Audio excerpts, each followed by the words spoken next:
noite a todos, sejam todos bem-vindos ao nosso encontro das segundas-feiras.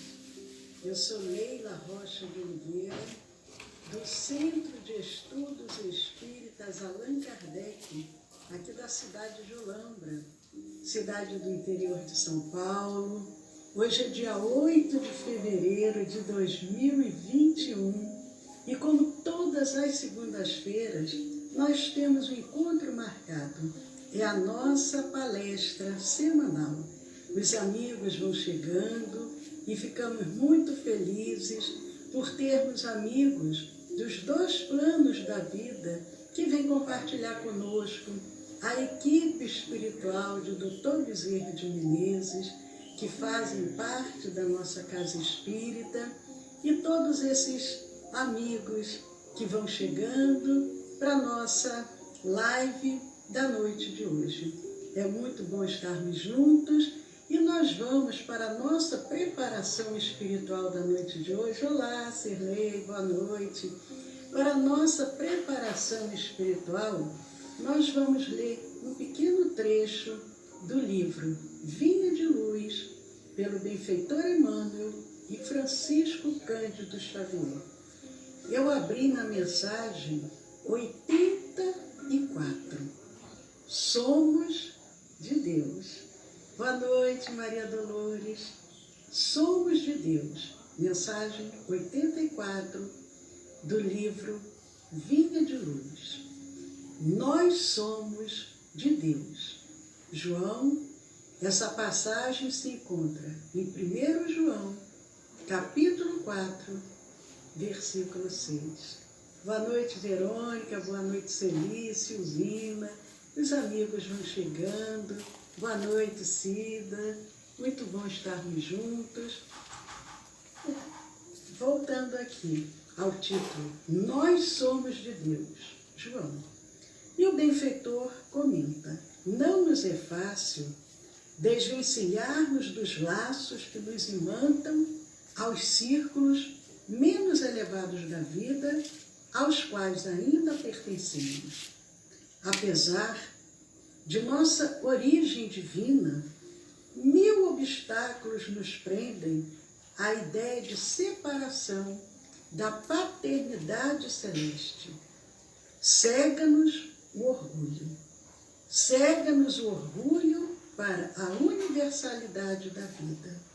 O egoísmo encarcera-nos o coração. A vaidade ergue-nos falso trono de favoritismo indébito, buscando afastar-nos da realidade. A ambição inferior precipita-nos em abismos de fantasia destruidora. A revolta forma tempestades de ódio sobre as nossas cabeças. A ansiedade fere-nos o ser. E julgamos, nesses velhos conflitos do sentimento, que pertencemos ao corpo físico, ao preconceito multissecular e à convenção humana, quando todo o patrimônio material que nos circunda representa empréstimo de forças e possibilidades para descobrirmos nós mesmos, enriquecendo o próprio valor. Queridos amigos, a mensagem 84 do livro Vinha de Luz. Somos de Deus. Senhor, nós somos teus filhos, criação tua, e aqui nos encontramos reunidos em teu nome, solicitando aos emissários do Cristo que possam também estar aqui conosco. E nós vamos dando início a mais essa noite das segundas-feiras, agradecendo por essa oportunidade, te pedindo a tua proteção, a tua paz. Sei conosco, Senhor, agora e sempre. Muito obrigado. Queridos amigos, Vicente, Zilda e outros que foram passando e que eu não consegui visualizar, mas sei que outros amigos já estão compartilhando aqui conosco. É uma alegria podermos nos reunir às segundas-feiras para darmos continuidade às nossas reflexões, porque sabemos que a mensagem do Cristo, que é uma mensagem tão profunda, mas muitas das vezes temos uma certa dificuldade de acompanhá-la. Mas procuramos trazer reflexões que nos auxiliem a compreender a mensagem de Jesus à luz da doutrina espírita. Hoje nós vamos contar uma história. O título da história é Trovador Solitário. Trovador Solitário. O autor dessa história é Glauber Rogers. É baseado numa história real. Há muito tempo atrás, em um reino distante, havia um trovador que recitava seus versos pelo ar, enchendo de amor os corações apaixonados. Neste mesmo reino, havia uma princesa que todos os dias aparecia na torre do castelo para ouvir seus lindos versos. Ela parava e observava cada frase. E ele, muito empolgado, se enchia ainda mais de amor para criar seus versos. Um dia, a audácia tomou conta do trovador e ele começou a conversar com a princesa e recitar seus versos somente para ela. Ele não cabia dentro de si de tanta felicidade. E ela, sempre retribuindo com o brilho de seus olhos e a brancura de seu sorriso. Portanto, continuando nessa leva, logicamente, o que aconteceu? Eles se apaixonaram. Mas como toda história de reinos, castelos e princesas, tinha que ter uma força maligna para que o bem pudesse combater. Um bruxo que, ao ver o amor da princesa e do trovador, se encheu de inveja e se aproximou do trovador e disse: "Olá, trovador, como vai?" "Vão bem", respondeu o trovador. "Vejo que você está muito apaixonado pela princesa, não é?" "Sim, a amo com todas as forças de meu coração." "Mas sabe", diz o bruxo, "mas sabe que ela tem outro amor? Alguém por quem o coração dela bate mais forte?" "O quê?" pergunta o trovador. "É, trovador, um cavaleiro das terras altas. Todos sabem disso. Você não?" "Não, não pode ser verdade", diz o trovador. "Mas o carinho, o beijo, os olhos, as palavras dela, não pode ser verdade." "É, trovador, as coisas não são o que parecem ser. E ela sempre brincou com você. Até te esnobou, dizendo que você era feio e pegajoso. Me desculpe, amigo, mas esse amor é impossível." Olha, o que deve ter acontecido? Inconformado com aquela notícia, o trovador saiu chorando daquele lugar e decidiu tirar satisfações com a princesa. Como pode alguém brincar assim com o sentimento dos outros? Caminhou até o castelo e não a encontrou.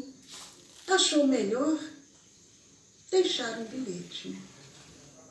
Pobre trovador, deixou ódio tomar conta de seu ser e começou a escrever as palavras mais duras, coisas que nunca tinha dito, nem a seu pior inimigo. Naquele momento, o trovador não estava apenas machucando a princesa, ele estava machucando a si mesmo. Saiu do castelo e pôs-se a andar sem rumo, como todo trovador. Até que em dado momento, ele se arrependeu. Deveria ter perguntado sobre a infâmia antes de condenar quem ele tanto amava. Logo, voltou. Mas, ao chegar ao castelo, a surpresa foi desagradável, do mesmo modo que no momento da falsa notícia, o seu coração ficou ferido, o da princesa também ficou ferido ao ler aquele bilhete. Ele procurou o perdão dela durante anos. Ela até que o perdoou. Mas os laços de amor que os unia nunca se reataram. Em um certo dia, numa linda festa da corte, eles se viram, ele sozinho, ela com outro.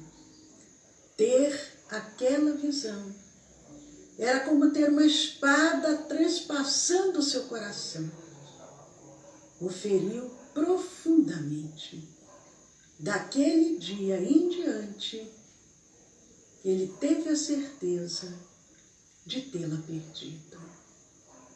O nosso trovador agora recebia um sobrenome, o de solitário. Sim, agora ele era o trovador solitário, de poemas tristes e rimas vazias, já que a fonte da sua inspiração havia secado.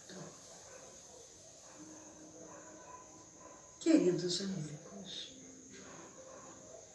saudando os que estão chegando, o que aconteceu? Como que poderemos agir? Como deveremos agir para evitar o que aconteceu com o trovador solitário? Como? A doutora Tayana Broto, psicóloga, ela nos traz um texto que ela intitula Por que é importante saber dialogar? Importante o diálogo, a conversa. O diálogo é o meio de comunicação mais simples e direto entre os seres humanos. Ela nos diz. Mas também é um dos mais difíceis. A linguagem abre espaço para desentendimentos, conflitos de interesse, problemas de comunicação. Um bom diálogo pode resolver conflitos. Um bom diálogo pode resolver conflitos. Pode evitar desentendimentos, expressar sentimentos. No ambiente pessoal, um bom diálogo ajuda a unir as pessoas, a deixar claro qual a importância dos outros em nossas vidas e a evitar discussões. No ambiente profissional, um diálogo resolve os conflitos entre funcionários, motiva o grupo em busca de um objetivo comum e torna as equipes mais produtivas e eficazes. Mas qual é o segredo para aprender a dialogar do jeito certo? E ela nos coloca de uma forma bem objetiva como que nós devemos proceder num diálogo. para que ele possa ser eficaz.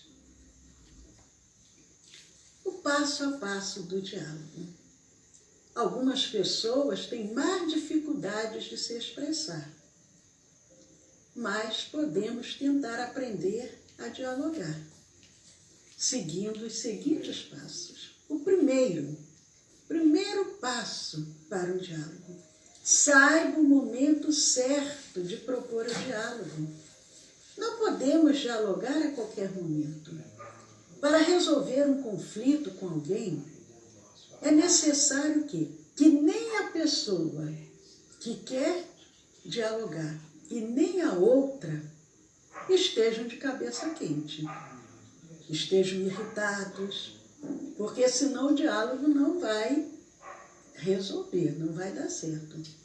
Para falar sobre algo importante, é melhor que o seu interlocutor não esteja com muita pressa, por exemplo, senão ele não vai ouvir. Nesses casos, é melhor o quê? Achar um momento mais oportuno, aquele momento quando os dois estão tranquilos, estão disponíveis. Não devemos fazer nada de inopino, temos que ter calma, contar até 10, contar até 100, contar até 1000. Saber o momento exato de baixar a poeira, a hora certa de propor esse diálogo. Outro passo é saber ouvir.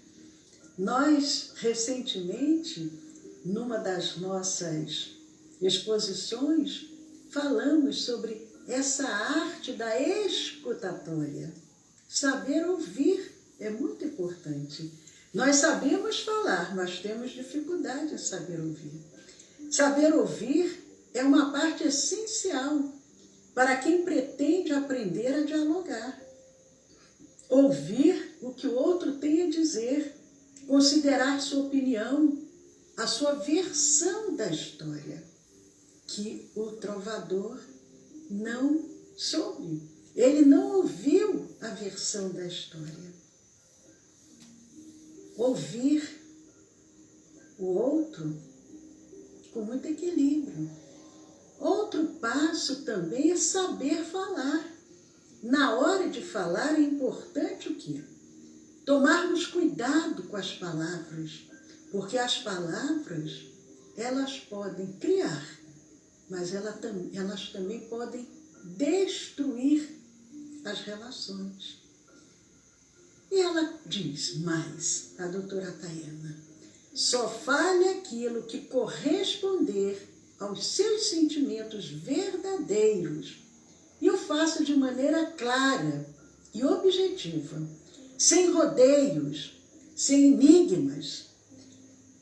E dessa forma vamos conseguir o que nós queremos transmitir.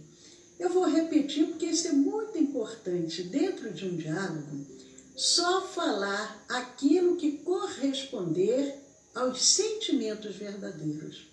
Fazer de maneira clara e objetiva, sem rodeios nem enigmas. Ser direto, franco, medindo as palavras que vão ser ditas, mas nada de achar que o outro tem obrigação de entender o que nós queremos dizer. Não. Temos que ser claros. E ela diz, você só pode conseguir o que quer quando o outro sabe o que você deseja. Como que eu vou saber o que o outro quer se ele não me disser? É necessário, se eu quero obter alguma coisa do outro, que ele saiba o que eu estou desejando. Voltando, essa história, como eu disse, que é uma história baseada em fatos reais, ao final, o autor diz, isso não é um conto, mas sim alguns dias vividos em minha vida, adaptados nesse grande conto para minha princesa e eterno amor. Ele encerra a história. Para minha princesa e eterno amor, volte para mim e me tire o nome de solitário. que destruiu o relacionamento do casal da história? O que foi? Foi a inveja? Foi a calúnia? A inveja e a calúnia sempre existiram. Vários fatos históricos desde a antiguidade nos mostram isso. Na Bíblia, tanto no Antigo quanto no Novo Testamento, temos vários e vários episódios onde se encontram presentes a inveja e a calúnia. A gente começa a perceber isso, a constatar isso, logo no primeiro livro do Antigo Testamento, que é a Gênese, quando Caim e Abel, em função da inveja, um tira a vida do outro. Em função da inveja, do ciúme, achando que Deus amava mais a um do que a outro. E aí nós vamos vendo em vários momentos, vários fatos. No livro Romanos, no capítulo 1, versículo 30, do Novo Testamento, vem dizendo: há pessoas cujo negócio é praticar maldade. Há pessoas cujo negócio é praticar maldade. Eles cogitam, planejam e tramam maldades. São inventores de males. São inventores de males, que foi o que aconteceu com aquele bruxo da história, que era um inventor do mal. Ele cogitava, planejava, tramava a maldade em função da inveja, do ciúme, de ver que o outro estava feliz. Em 1 Samuel, no Antigo Testamento, 1 Samuel capítulo 18, versículos 6 a 9, o profeta vem relatando, dizendo: motivado principalmente pela inveja, Saul se dedicou a prejudicar Davi. Nós percebemos e sabemos, ainda estamos no planeta, que o mal prevalece porque nós permitimos isso.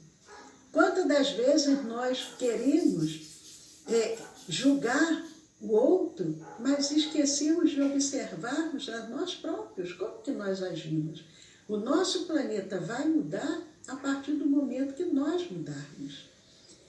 No Evangelho de Mateus, tem em 2 momentos, no capítulo 26, versículos 14 e 16, e no capítulo 26, versículo 59, ele vem relatando 2 momentos que aconteceram próximos à prisão de Jesus.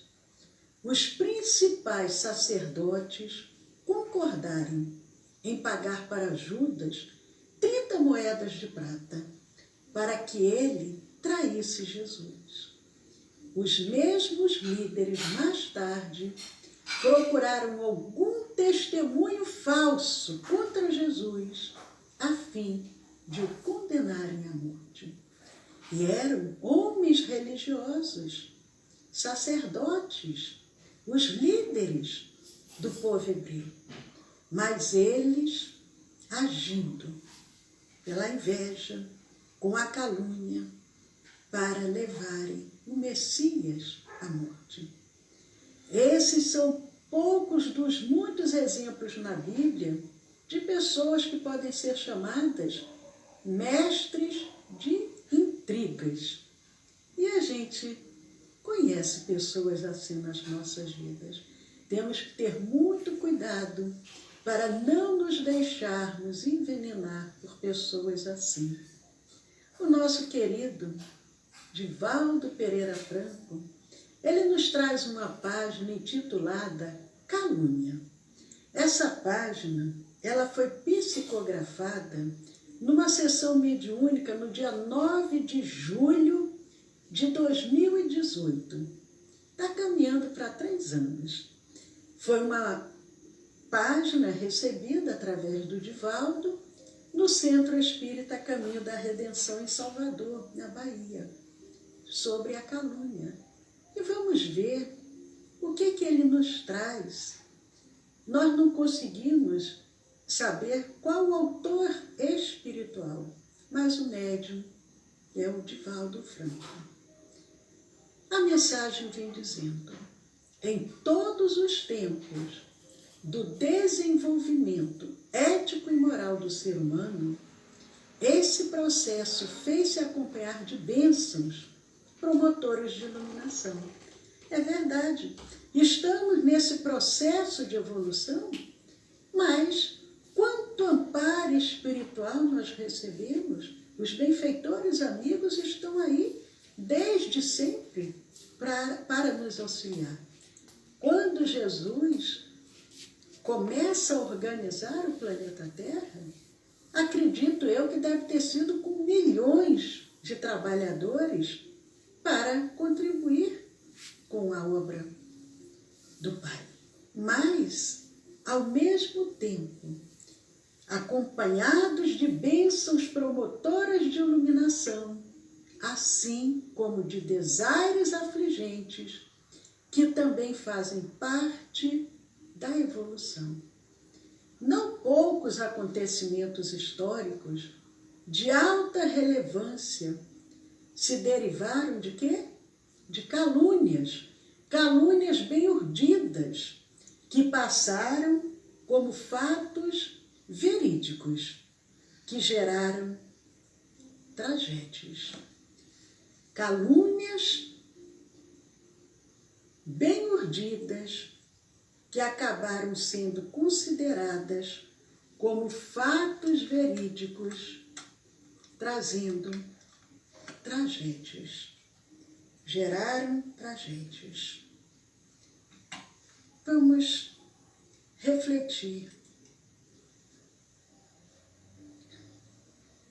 A calúnia é arma de espíritos mesquinhos, nos diz a mensagem. A calúnia é arma de espíritos mesquinhos que a utilizam como recurso para abater aqueles que lhes inspiram inveja, amargura pela própria pequenez. O caluniador é enfermo espiritual. Isso é muito importante, termos isso em mente, termos essa noção. Aquele que calunia é um enfermo do espírito, é um enfermo espiritual. Como tem um enfermo do corpo, uma enfermidade que pode estar tirando a saúde física, o caluniador também é um enfermo, mas é um enfermo da alma. Ele é um enfermo que se compraz em perseguir, mediante a utilização de covardes acusações, contra todo aquele que lhe parece superior e não consegue superar. A inveja é tanta que ele não se aguenta. A calúnia expande-se com facilidade, por ser portadora das misérias morais humanas comuns na maioria dos membros da sociedade. Se nós não dessemos ouvido, aquela calúnia morreria com o caluniador. É o que ele vem dizendo. Ela se expande com facilidade, ainda em função da maioria dos membros da sociedade moralmente nos sermos evoluídos, enquanto nos encontramos nas faixas primárias da evolução. E vem mais, nos relembrando com grande habilidade, consequência de suspeita infundada, que foi o que aconteceu também na história que nós contamos, com grande habilidade, consequência de suspeita infundada, Herodes, o Grande, denunciou a esposa Mariane. A esposa havia ajudado Herodes a conseguir o trono. E ele denuncia a própria esposa como adúltera, por uma suspeita que não tinha fundamento. E o que ele faz? O próprio marido mandou matá-la após um julgamento arbitrário. E a própria mãe da princesa, que era a sogra dele, sob a ameaça de Herodes, testemunhou contra a filha inocente. Outro fato marcante da história, Domício Nero, e sua corte devassa imputaram aos cristãos o incêndio de Roma que ele mesmo, Nero, havia mandado realizar. E com isso, quantos cristãos padeceram? O julgamento de Jesus, a sua crucificação, foram resultado de quê? Das calúnias dos fariseus e do sinédrio. Allan Kardec, o nosso venerável Allan Kardec, que trabalhou doando a própria vida para nos legar a doutrina espírita. O missionário da revelação espírita foi caluniado, mas manteve-se incorruptível na sua missão libertadora, pela verdade e pelo amor que dedica à humanidade. Quantas calúnias, quantas perseguições, mas ele não se permitiu, não se deixou abater. Os médiuns, em geral, diz a mensagem também, sempre foram crucificados pelas calúnias mais perversas.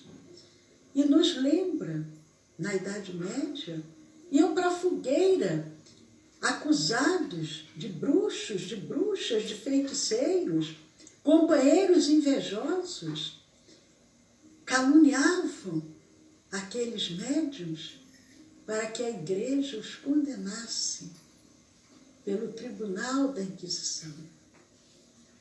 E nós vamos vendo quantas atrocidades, animosidades do pretérito, ojeriza do presente, dão lugar a inimizades injustificáveis e a lutas morais sem sentido. Muitas das vezes, espíritos que já vêm de passados, de outras reencarnações, ao se reencontrarem, aquela inveja que ali se encontrava adormecida, novamente ela se arvora, e é a pessoa que ainda não tem o equilíbrio moral, se utiliza da calúnia para prejudicar. Todo indivíduo que se destaca na multidão em face dos ideais e da abnegação que esposam, despertam sentimentos contrários em outros, independente de qual seja a área de atuação. Mas se aquele indivíduo se destaca, ele também vai sofrer muito, porque quantos invejosos e caluniadores estarão ali? Aqueles que têm ideais de abnegação, que se entregam ao trabalho do bem, diuturnamente trabalhando sem nenhum interesse material, somente com o interesse de auxiliar, são, em geral, muito mal compreendidos e perseguidos. Por serem essas pessoas caluniadores, incapazes de servir e de amar, eles espalham azedume e reações perturbadoras como vingança. Eles não conseguem amar e não querem ver o outro amando. Eles não conseguem trabalhar no bem, não querem ver o trabalho do outro prosperando. Mas a mensagem vai se encerrando dizendo: não aceites a calúnia apresentada por ninguém. Não aceite. Não dê oportunidade a que aquela calúnia floresça, não. Simplesmente não aceite. Ignora. Mantendo-te irretocável mediante os teus atos. Ignora aquela calúnia e prossegue. Persevera no teu compromisso como se nada houvesse acontecido. Porque o que o outro quer é o quê? Justamente isso. Tirar o outro do eixo. Tirar o outro do que ele está realizando de bom. Tirar do outro a felicidade que ele está sentindo, que foi o que aconteceu com o trovador. O outro vem e acabou com a sua felicidade. O conselho é: persevera no teu compromisso como se nada houvesse acontecido. Em realidade, nada ocorreu, porque tu sabes a verdade e o teu acusador também é dela conhecedor. A calúnia foi levantada, mas se a pessoa sabe que é uma calúnia, porque aquele fato não é verdadeiro, prossegue e não dê confiança. Confia na dádiva do tempo. Nada como o tempo. Pode, às vezes, não ser nem de uma forma tão rápida, mas vai chegar o momento que a verdade vai ser apresentada. Confia na dádiva do tempo, que tudo aclara e transforma. E nós vemos muito isso nas obras do Espírito André Luiz, através do nosso venerável Francisco Cândido Xavier. Quantos fatos ali de inveja, de calúnia, mas que com o correr dos anos, às vezes até dos séculos, mas todo um reajuste ali foi feito para que caluniado e caluniador pudessem se entender. Mas o exemplo esse é um exemplo muito importante. O que nós devemos fazer por esse caluniador que é um enfermo espiritual? O que devemos fazer? Ora por eles.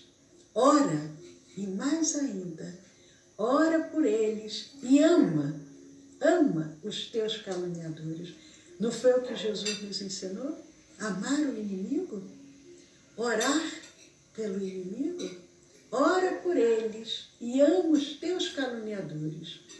Eles merecem a tua compaixão. São enfermos. Precisam da nossa compaixão. Distribui alegria e bondade. Distribui alegria e bondade. Sorri e ajuda. Devemos continuar firmes, sorrindo e ajudando. Jesus conta contigo, Jesus conta conosco. Entre os espinhos das calúnias e pedradas da difamação. A mensagem se encerra dizendo: Jesus conta contigo. Entre os espinhos das calúnias e pedradas da difamação. Mas, voltando para que a gente possa fixar bem, devemos o quê? Orar e amar aqueles que nos caluniam. Eles merecem a nossa compaixão. Devemos distribuir alegria e bondade, sorrir e ajudar, porque Jesus conta conosco, independente da situação que estejamos passando. Jesus conta conosco, sempre. Que possamos nós ser aqueles trabalhadores do Cristo, que sejamos nós os pacificadores, aqueles que sabem amar, que sabem perdoar, que sabem levar uma palavra de esperança, de carinho, de fraternidade. Sejamos nós. E deixemos o outro. Porque se aquele trovador não tivesse tido aquela atitude intempestiva, não teria perdido o seu amor. Que possamos aproveitar os exemplos para também trabalharmos o nosso reequilíbrio físico, mental, emocional e espiritual, não nos deixarmos enredar e termos o trabalho, o amor à fraternidade como um caminho a ser seguido. Queridos amigos, vamos agora dar continuidade à nossa segunda parte dos trabalhos da noite,